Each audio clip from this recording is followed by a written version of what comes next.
আমরা এরকম অনেক মানুষকে চিনি যারা কাবাব খেতে পছন্দ করেন, কিন্তু কয়লার আয়োজন না থাকায় বাসায় কাবাব তৈরি করতে পারছেন না। কয়লার তন্দুর ছাড়াই আমরা বহুদিন ধরে বটি কাবাব তৈরি করে আসছি, একদম চুলোর উপরে নর্মাল প্যানের মধ্যে। কিভাবে করছি সেটাই কিন্তু আমরা এখন এই রেসিপিতে আপনাদের দেখাবো। আমরা আশা করছি রেসিপিটি আপনাদের ভীষণ ভালো লাগবে, কারণ এই রেসিপিতে প্রিপারেশনের কিন্তু এক্সট্রা কোনো ঝামেলা নেই।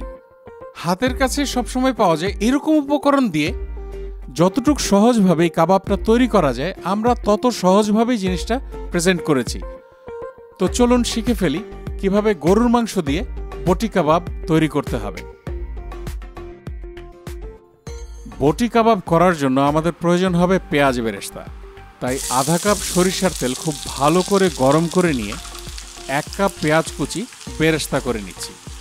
বেরেস্তা নিয়ে তো আর নতুন করে কিছু বলার নেই, শুধু একটা টিপস দিয়ে রাখবো।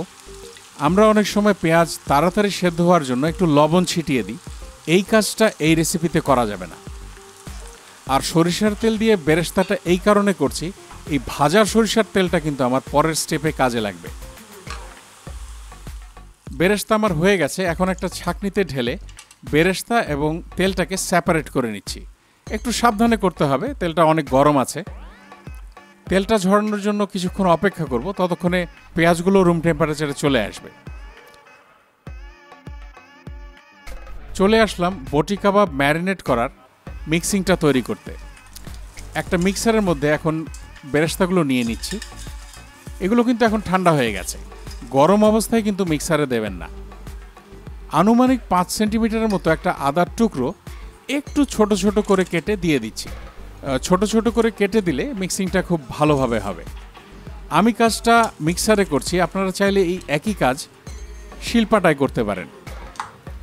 4-5টা গোটা রসুনের কোয়া দিয়ে দিচ্ছি। আনুমানিক 10 সেন্টিমিটারের মতো একটা কাঁচা পেঁপের টুকরো খোসা সহ এখানে ছোট ছোট করে কেটে নিয়ে নিচ্ছি। পেঁপে, আদা এগুলো কিন্তু একটু কম বেশি হলে টেস্টের কোনো হেরফের হবে না, তাই এগুলোর মাপ নিয়ে টেনশনের কোনো কারণ নেই। টক দই নিয়ে নিলাম 1 টেবিল চামচ। টক দইটা থেকে কিন্তু আমি পানি ঝরিয়ে নিইনি। এখন আমি এগুলোকে খুব ভালোভাবে মিক্স করে নেব। চলে আসলাম বটি কাবাবের মাংস ম্যারিনেট করতে।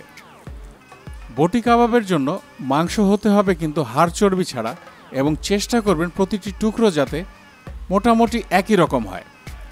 আমি এখানে আধা কেজি গরুর মাংস নিয়েছি। গরুর সামনের এবং পেছনের রানের মাংস দিয়ে কিন্তু এই কাবাবটা সবচেয়ে বেশি ভালো লাগে খেতে। 1 টেবিল চামচ শুকনো মরিচের গুঁড়ি নিয়ে নিচ্ছি। আর আমাদের ঘরে তৈরি করা 1 টেবিল চামচ গরম মশলার গুঁড়ি নিয়ে নিচ্ছি। রেসিপির লিঙ্কটা ডেসক্রিপশন বক্সে দেয়া থাকবে। লবণ নিয়ে নিলাম 1 চা চামচ। টেলে নেওয়া জিরা গুঁড়ি নিয়ে নিচ্ছি 1 চা চামচ। এবার এগুলোকে খুব ভালোভাবে মিক্স করছি। মিক্সের কাজটা রুমানা যেটা বলে সবসময় হাত দিয়ে করবেন, তাহলে সব জায়গায় মশলাগুলো খুব ভালোভাবে ঢুকবে। আর কাজটা অবশ্যই একটু সময় নিয়ে করবেন, যেটা আমি করছি। এবার ম্যারিনেশনের মশলার যে মিক্সিংটা তৈরি করে রেখেছিলাম সেগুলো এখানে নিয়ে নিচ্ছি।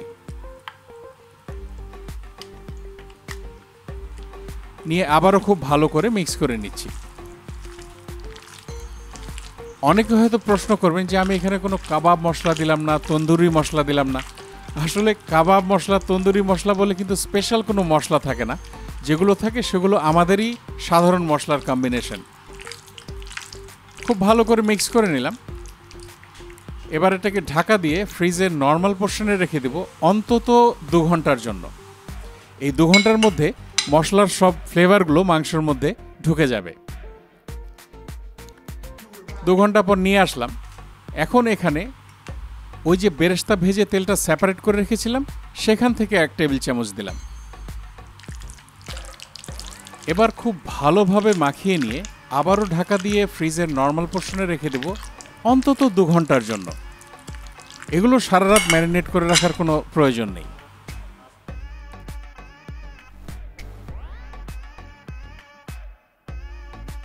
ফ্রিজ থেকে বের করে নিয়ে আসলাম।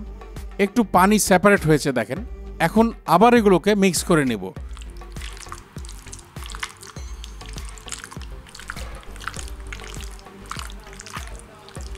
এখন কাবাবগুলো প্রিপেয়ার করতে আমাকে রুমানা হেল্প করছে। ওদিকে দেখেন আমরা কিছু সাসলিকের কাঠি পানিতে ভিজিয়ে রেখেছি। ভিজিয়ে রাখলে হয় কি, মাংস গাঁথতে সুবিধা হয়, আবার যখন আমরা মাংসটা ভাজতে চলে যাব তখন কাঠিটা পুড়ে যাবে না।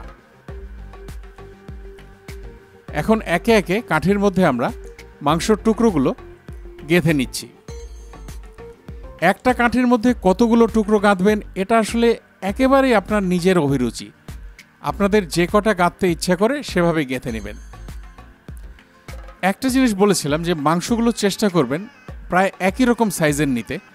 দেখেন একই রকম সাইজের হওয়ার কারণে গাঁথার পরে দেখতে কত সুন্দর লাগছে। এভাবে আমি সবগুলো কাবাব গেঁথে নিচ্ছি। এই কাবাবটা তৈরি করে যারা ফ্রিজে রাখতে চান এবং পরে মেহমানদের সার্ভ করবেন, তারা ঠিক এই পর্যায়ে ফ্রিজের নর্মাল পোর্শনে কাবাবটা স্টোর করতে পারেন। তবে এটা কিন্তু বেশি দিন ভালো থাকবে না, খুব বেশি হলে একদিনের জন্য আপনারা ফ্রিজের নর্মাল পোর্শনে রাখতে পারেন। তবে রাখার সময় একটা জিনিস অবশ্যই লক্ষ্য করবেন, একটা কাবাব যাতে আরেকটার সাথে লেগে না থাকে, এবং ভাজার আগে অবশ্যই রুম টেম্পারেচারে এনে তারপরে ভাজবেন। কাবাবগুলো কিন্তু ডিপ ফ্রিজে স্টোর করা যাবে না, কারণ ডিপ থেকে বের করলে মশলাগুলো থেকে পানি ছাড়বে আর কাবাবটা তখন আর ভাজতেই পারবেন না। ভাজতে চলে আসলাম। আমি এখন কাবাবগুলোকে প্যানেও ভেজে দেখাবো, আবার গ্রিল প্যানেও ভেজে দেখাবো, এবং দুটায় ভাজলে কি পার্থক্য সেটাও একটু দেখাবো। ওই যে সরিষার তেলটা সেপারেট করে রেখেছিলাম, সেখান থেকে একটু তেল দিয়ে গরম করে নিলাম এবং কাবাবগুলোকে এখানে ভেজে নিচ্ছি। আচ্ছা, যখন আমি প্যানে ভাজছি তখন দেখেন বেশ ভালো পরিমাণে কিন্তু তেল দিতে হয়েছে, যাতে আনুমানিক অর্ধেকটা কাবাব তেলের মধ্যে ডুবে থাকে। উল্টে পাল্টে ভেজে নিতে হবে, এটা নিয়ে তো আর নতুন করে বলার কিছু নেই। বেরেস্তা ভাজা সরিষার তেলটা এখানে দিলে কি হবে জানেন?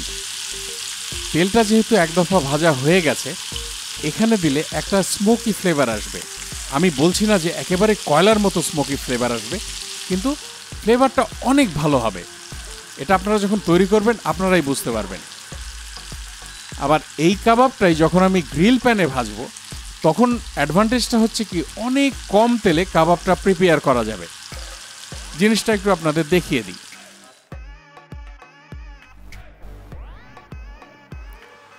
গ্রিল প্যানে সামান্য একটু তেল ব্রাশ করে নিলাম। দেখেন তেলের পরিমাণ কিন্তু অনেক কম। তেলটা গরম হয়ে গেলে এখন এখানে এক এক করে কাবাবগুলো দিয়ে দিচ্ছি।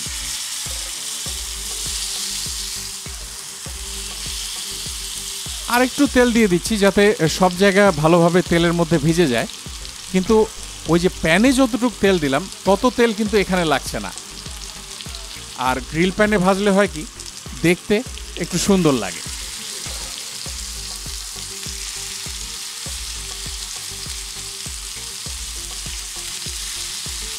আরেকটা অ্যাডভান্টেজ দেখেন, পাশে যে তেলগুলো গড়িয়ে গেছে সেই তেলগুলো আবার ব্রাশে নিয়ে কিন্তু উপরে দিয়ে দেয়া যাচ্ছে। এতে করে তেল কিন্তু খুবই কম পরিমাণে লাগছে। এটাই হচ্ছে গ্রিল প্যান আর প্যানের ভাজার বৈশিষ্ট্য। আপনাদের হাতের কাছে যেটাই থাকবে সেটা দিয়েই করতে পারেন, একেবারেই আপনাদের ইচ্ছা। আমি শুধু আপনাদের পার্থক্যটা বলে দিলাম। আমি আর ভাজাভুজি নিয়ে ডিটেইলে গেলাম না, আপনারা হয়তো এতক্ষণে বুঝতে পেরেছেন যে এটা কীভাবে প্রিপেয়ার করতে হবে। পরিবেশনে চলে আসলাম। বটি কাবাব কি দিয়ে খাবেন, কিভাবে পরিবেশন করবেন, এটা নিয়ে আসলে বলে আপনাদের সময় নষ্ট করতে চাই না। আমরা বটি কাবাব সবচেয়ে বেশি পছন্দ করি পরোটা দিয়ে, তবে এটা একেবারেই আপনাদের অভিরুচি, আপনারা কি দিয়ে খাবেন। যাদের বাসায় কয়লার ব্যবস্থা নেই বা যারা এতদিন ভয় পাচ্ছিলেন যে কয়লা ছাড়া বটি কাবাব কীভাবে করব, ডেফিনেটলি আমার এই রেসিপিটা তাদের অনেক অনেক কাজে লাগবে। সবাই ভালো থাকবেন, আমাদের জন্য দোয়া করবেন। ভিডিওটি দেখার জন্য সবাইকে অসংখ্য অসংখ্য ধন্যবাদ।